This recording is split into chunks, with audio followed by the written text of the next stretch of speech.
ma collègue Camille me fait « Tiens, et si on faisait une publication spéciale Noël avec un petit peu d'inspiration de Noël ?» Et là, je me suis retrouvée en me disant « Mais qu'est-ce que je vais pouvoir bien faire ?» J'ai donc décidé de tout mettre dans la tenue, dans la déco et dans les accessoires. Je pense que là, on est au top. Ah non, on n'était pas au top, ça peut même s'allumer. Alors aujourd'hui, je vous propose un petit mouvement de Noël. C'est un mouvement que vous pourrez faire un petit peu tous les jours là pendant cette période des fêtes. Et j'aimerais bien savoir ce que vous en pensez.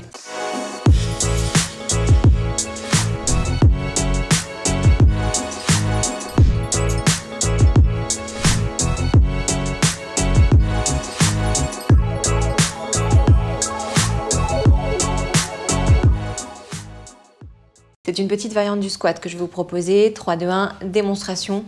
Je garde le bonnet pour un maximum de concentration. Le placement de cet exercice, ça sera en position debout. Comme ça, vous pouvez voir un petit peu ce magnifique legging qu'on m'a prêté pour l'occasion.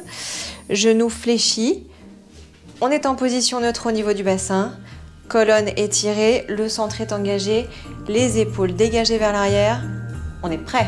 Bien le centre engagé, vous inspirez, on fait comme si on allait s'asseoir. Les bras viennent devant à l'horizontale, le ventre bien rentré à l'intérieur. Vous soufflez avec le centre engagé, bien sûr, on amène les bras de chaque côté des oreilles, descendez vos épaules vers le bas, alignement des bras et du thorax. Inspire, retour des bras devant, expirez, remontez, jambes tendues, on termine par petite activation, pointe de pied. On récapitule, j'inspire. Pied bien à plat, soufflez, descendez vos épaules, inspirez, expirez, remontez. À chaque fois que vous soufflez, centre bien engagé. Et on repose. À vous. Oh, c'est l'heure du point sur les principales erreurs à éviter pendant la réalisation de ce mouvement. Tout d'abord, modification de la largeur de ses genoux. Descendre avec les genoux qui serrent ou descendre avec les genoux qui s'ouvrent. Gardez bien la largeur du bassin. Deuxième, les pieds doivent bien rester à plat. On essaye de ne pas décoller les talons, de conserver bien l'appui à plat sur le sol. Troisième, attention à votre dos. Essayez de ne pas descendre dos rond, ni de creuser les fesses. On étire sa colonne vertébrale. Et bien sûr, on rentre son ventre pendant tout l'exercice. Vous le savez, c'est du pilates. Attention aussi aux épaules, on n'est pas à la piscine, donc personne ne plonge. C'est-à-dire, attention quand vous levez vos bras, vous gardez vos épaules bien loin de vos oreilles, pour éviter d'avoir le plongeon là qui va nous servir à rien dans cet exercice.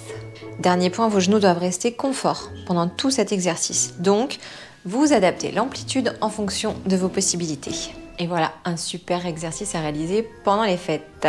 Bonnet obligatoire, évidemment. C'est pas vraiment du pilates pur, mais vous allez vite sentir qu'il est super complet puisqu'il travaille le bas du corps, le haut du corps, les muscles profonds au niveau de la colonne vertébrale.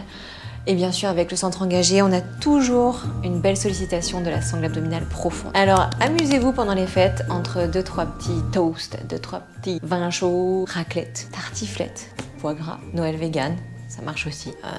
Champagne, vin rouge. Oh, je sais pas, mais amusez-vous quoi. Allez, joyeuses fêtes.